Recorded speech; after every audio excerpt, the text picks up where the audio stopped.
उच्यते मोक्ष सिद्धये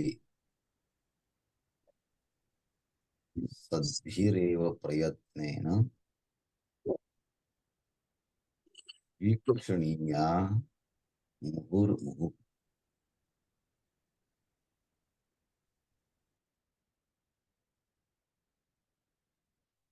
My humble prostration to the Guru Shankaracharya ji.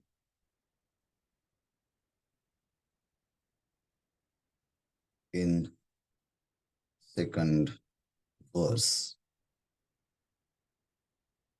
Acharya ji explains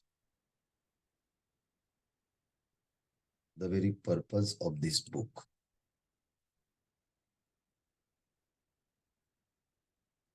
What is the intention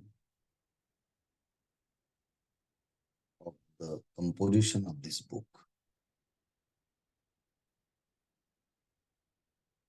Acharya says that Moksha Siddhaye,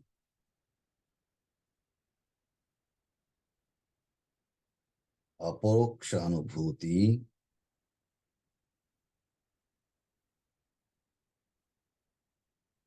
Asmabhihi Vochyate. Sadbhihi eva prayatnena muhurmuhu vikshaniya.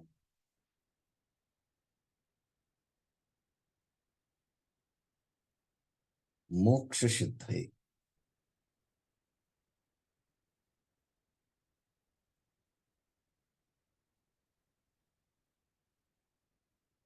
To establish emancipation or to explain the nature of liberation.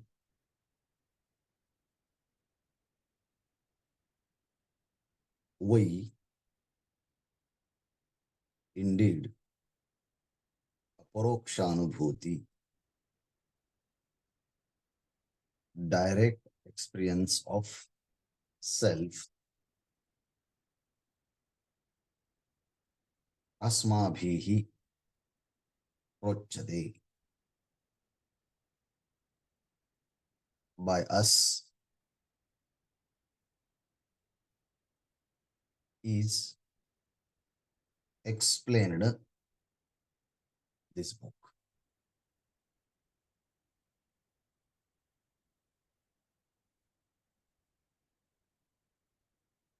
In a textbook, if you see about the Vedanta, all great masters at the very beginning, they explain the purpose of the textbook.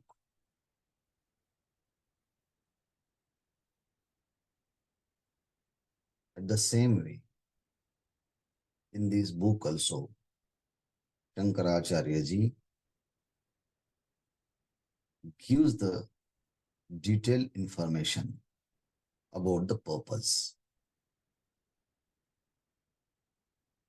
There should not be any ambiguity. There should not be any doubt about the textbook. Otherwise, one may study entire book and do not understand the purpose of book. Then he will get frustration. Why did I read this book? Why did I waste my time and energy? No. The great master do not want to waste your time. At the very beginning, they say that for this purpose, I'm going to explain this book. If you are interested, please read. Otherwise, there are other books in the market. You can go read it and fulfill your purpose. But here, Acharya says that moksha, liberation,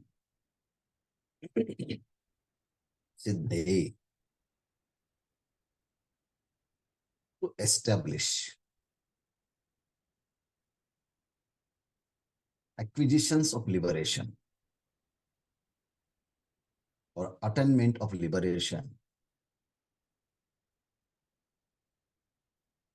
I am going to explain the means of that liberation is Aparokshanubhuti.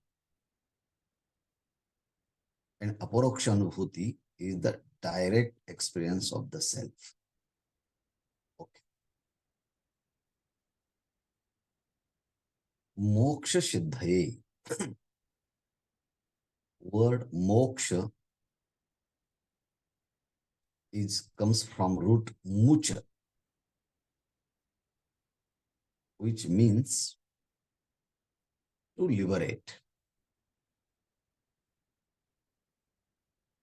to become free from.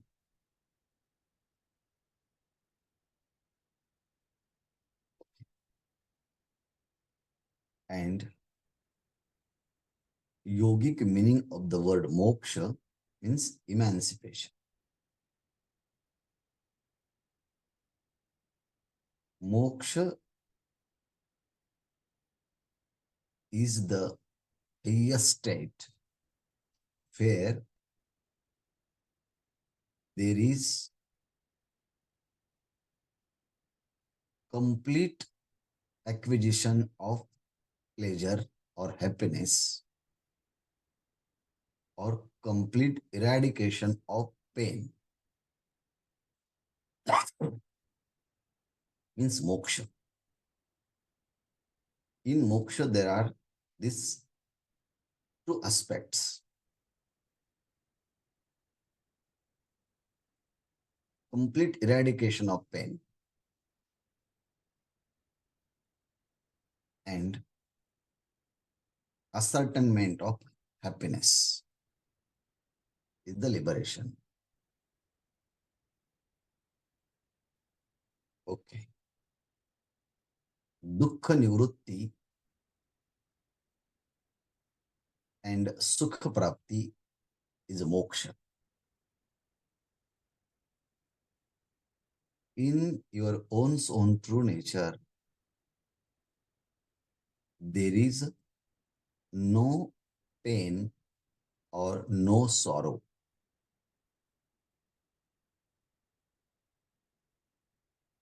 In the nature of self, there is a permanent happiness, pleasure. The nature of the Atman is complete free from pain and there is permanent happiness. Is the nature of the Atman, then why do you say that for establishment of liberation, I am going to explain this book?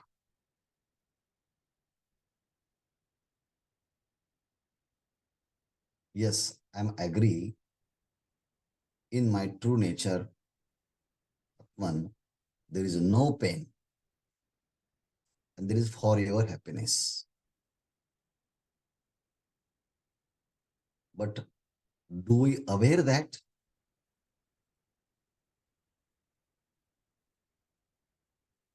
No. I have experience. Again and again we experience the pain.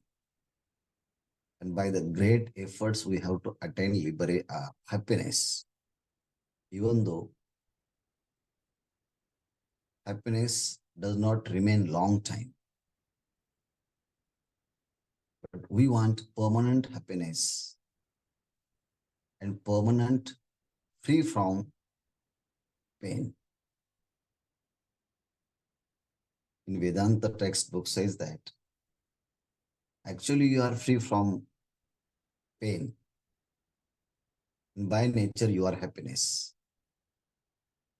By nature, you are happy. But we have a wrong identification with mind, body, and intellect.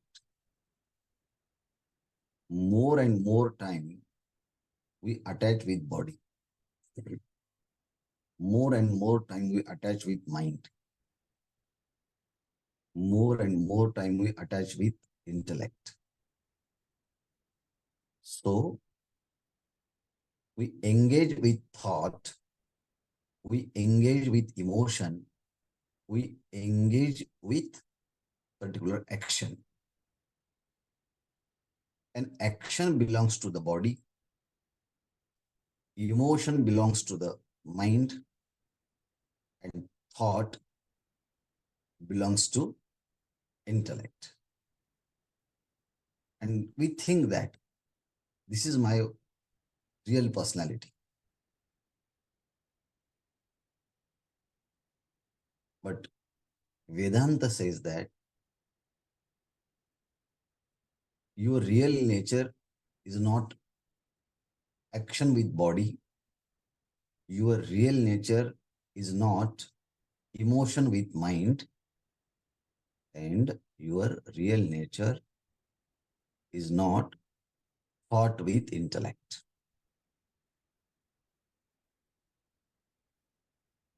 You are the witness of these faculties.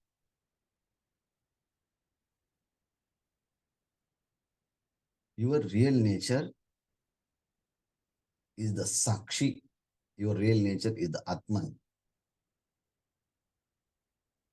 But by mistakenly, we identify with thought, emotions, and action. Therefore,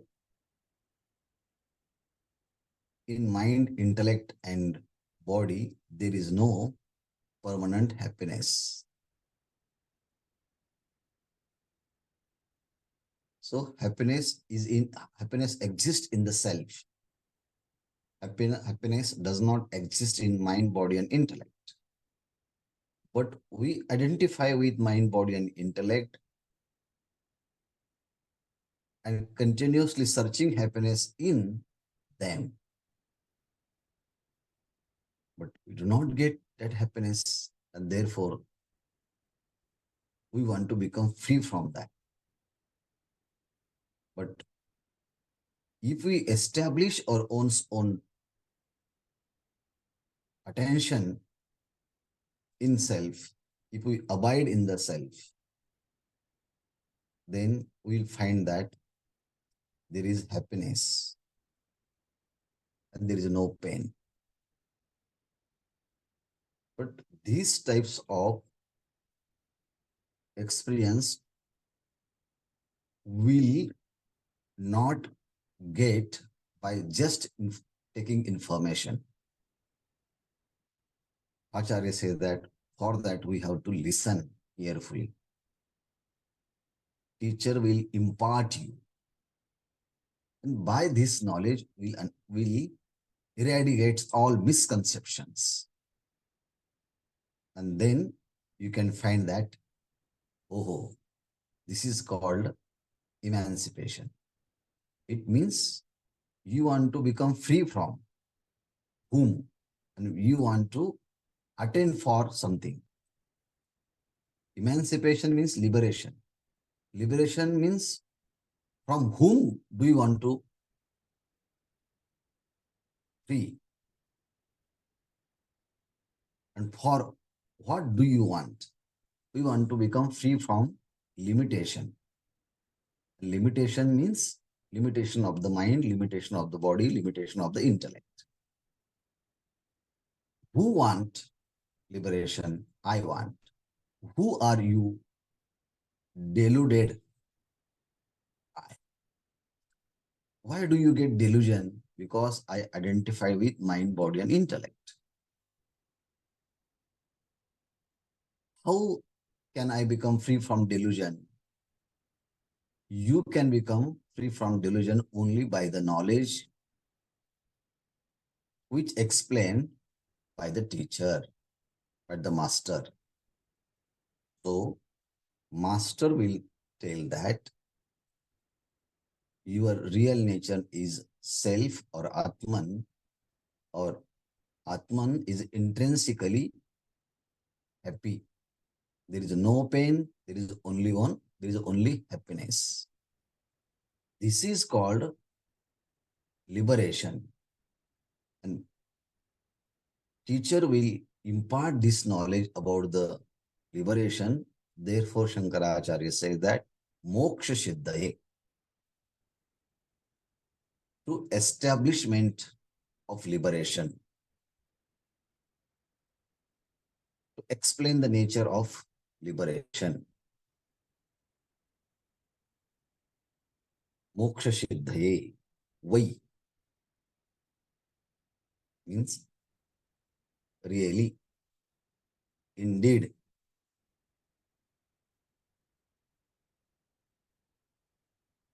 by the great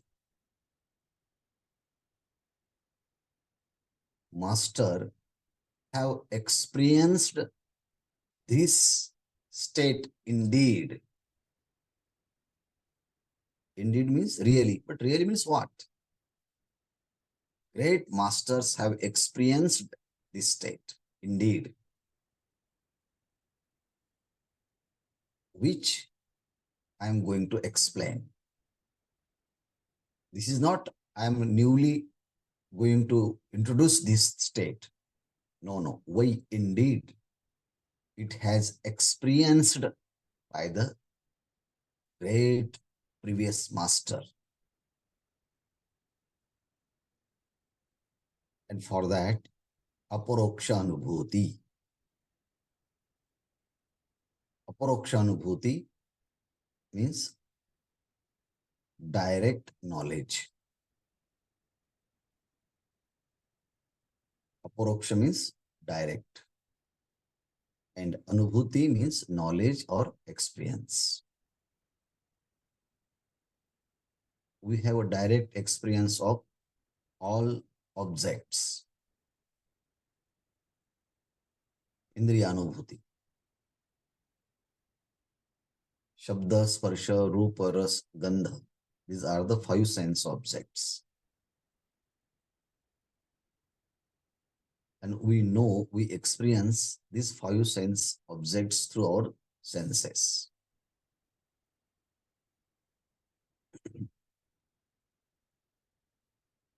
We call it Indriya Pratyaksha.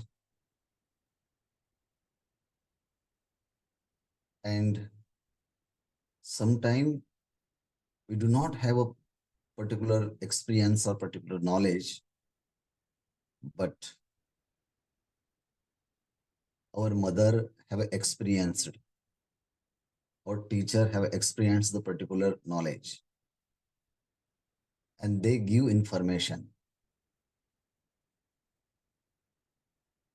If you put your hand on fire, your hand will burn. This is the paroksha jnana, indirect knowledge. But if you want to experience the direct, you go and put your hand on fire, then what experience you will get, that is called direct experience. But without you experience the feeling of the burning, but somebody told that there is a heat in the fire, and if you put your hand on the fire, your hand will burn. You have no experience, but you have information from those people who have experienced it. Then whether do you want to believe it or not, it's depend on you. If you neglect their words, and if you want to take experience directly, then you can go and experience it. Then this experience will direct experience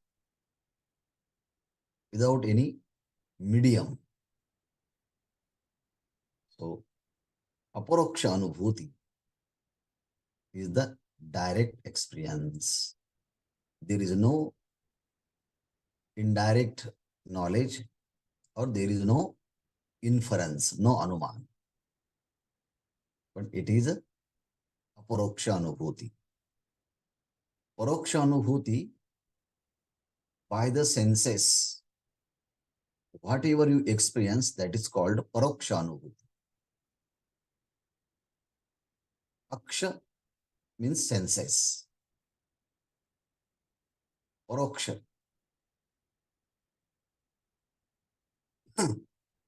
indirect knowledge. And Indriyanubhuti is a direct perception. But in Aparokshanubhuti, there is no sense perceptions and there is no inference. There is no anuman. In anumana, sometimes we see the cause and we infer effect. Sometimes we see the effect and then we infer the cause. But sometimes we do not see the cause and effect. But by general ideas, we can understand particular symptoms, that is called samanya anuman.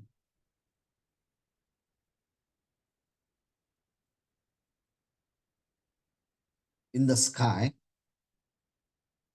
we see the black cloud are gathering together.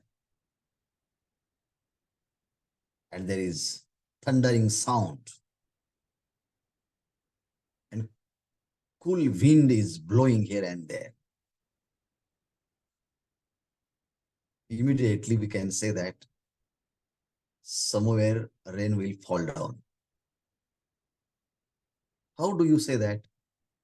Because we saw the black cloud, wind is there. So we saw the cause and immediately we infer that somewhere rain will fall. Seeing the cause, we infer the effect. Sometimes we see the effect and infer the cause.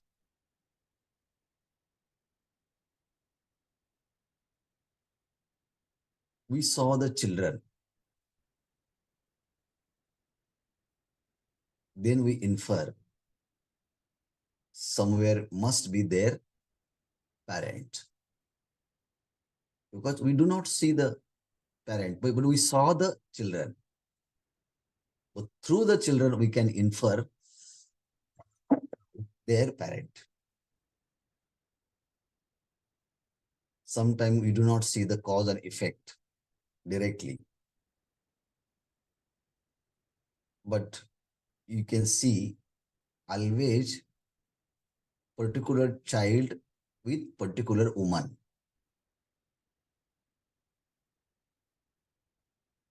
Three times, four times, seven times. Then we can infer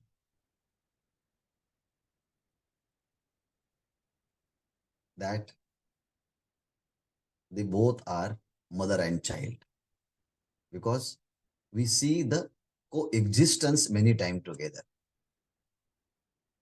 That is called Samanya Anuman.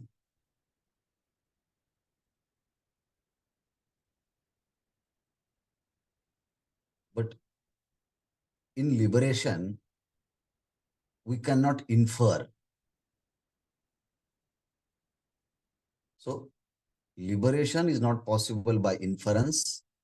Liberation is not possible by perceptions. So, liberation is possible only the direct experience. I will give a very short example, then we'll go further. We see many objects.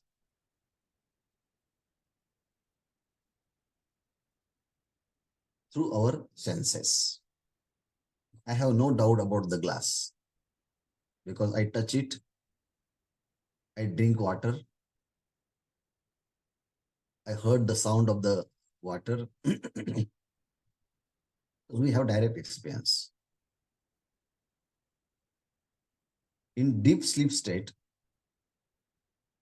sometimes we see the dream. Why? Because in dream, mind is there, and mind can create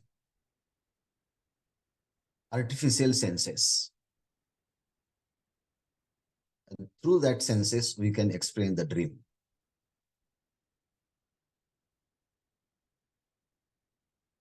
But in deep sleep state, there is no senses. Senses are not available in deep sleep state. Okay. Intellect and mind also not available in deep sleep state.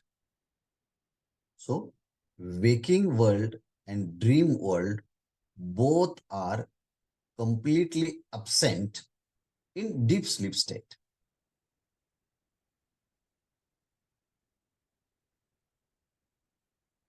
No mind is there, no senses is there.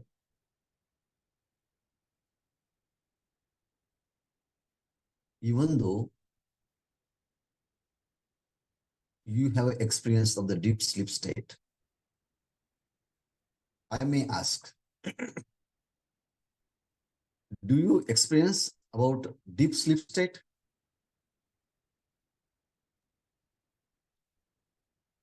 And by which senses do you have experience of deep sleep state?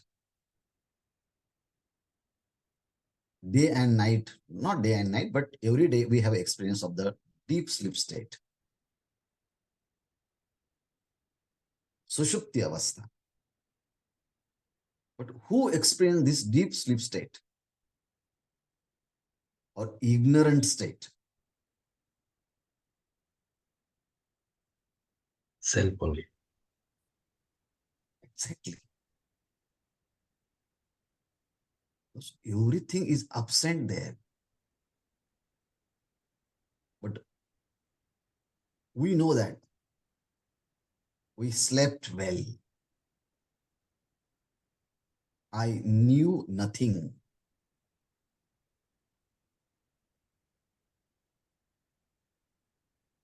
What happened in whole night, I did not aware anything.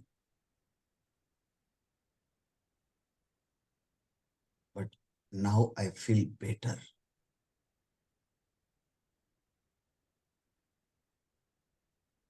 After the sleep,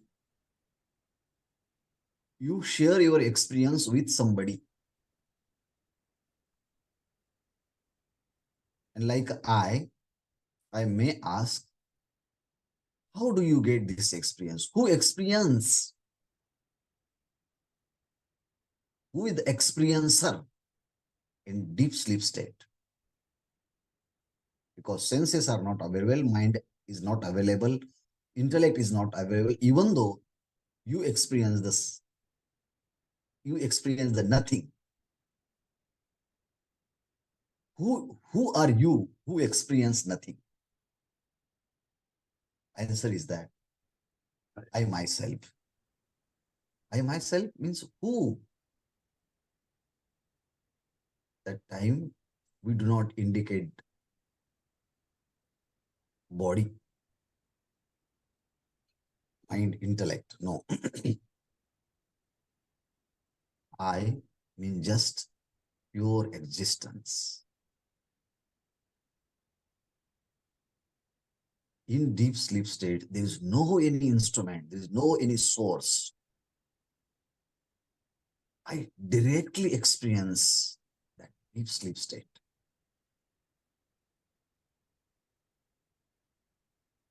If you think very seriously, then you can say that I have direct experience of deep sleep state because there was no other source without me. So I was in deep sleep state. No mind, no intellect, no senses, no body awareness were there. Only the witness of nothing. I know that there were nothing, anything, but there is always aware of one existence, and that is I. So the experience of deep sleep state is direct experience of your own nature. In the same way, direct experience of your own true nature.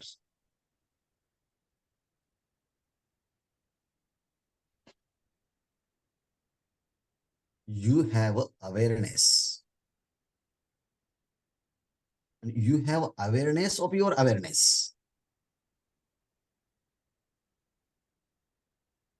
Animal also knows. But it does not know he knows. And man also knows.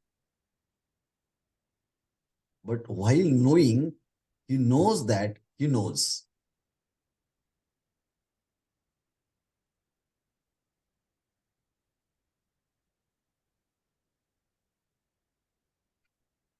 This is the difference between knowing in being, in animal and human being.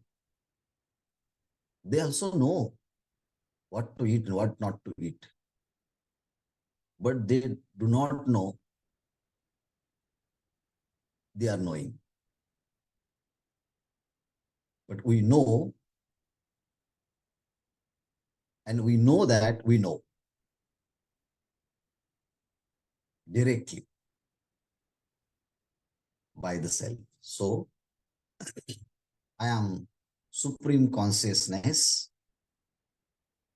which witness of everything and which witness of nothing. I am the consciousness. I have experience of my awareness, and my awareness does not depend on mind, body, and intellect. Whether they exist or whether they do not exist, but I am exist forever. And I am aware of the existence of my own existence. That is called direct experience of my true nature.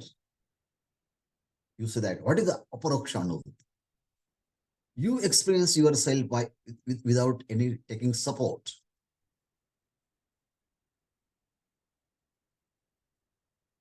So moksha siddhaye aparoksha anubhuti hi prochate. So aparoksha anubhuti, direct knowledge, is the means to establish liberation, emancipation.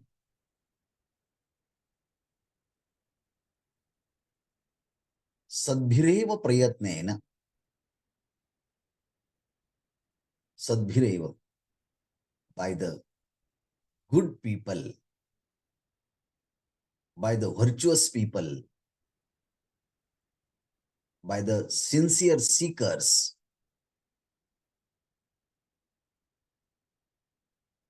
prayatnena, by great efforts, by great endeavor, muhur muhu, again and again, vikshaniyaha, vikshaniyaha, contemplate again and again. For what? To understand this fact. Sadbihi muhuhu muhuhu prayatnena vikshaniyaha.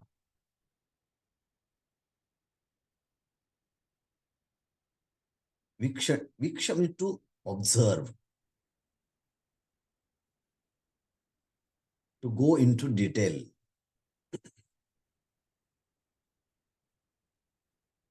We see many objects, but we do not understand the fact. So Shankaracharya says that Sadbihi, by the great, deep thinker, again and again, by great efforts, they have to experience it, means they have to listen it, contemplate it, and experience about it. It means real self. Sadbihi prayatnena. Without any effort, we do not understand. We will get information, but we will not touch, direct that experience. And deep sleep is a perfect example to direct experience of deep sleep. We have every day direct experience, Aparokshanubhuti about deep sleep state. It means we are the witness of your ignorance. But when we become a witness of our own or knowledge, that is called direct experience, Aparokshanubhuti. And I said that animal knows, but animal does not know, he knows, it knows. But individual being knows, and while knowing, he knows that he knows. By which experience? By which tools? By one's own true nature, he knows that he knows.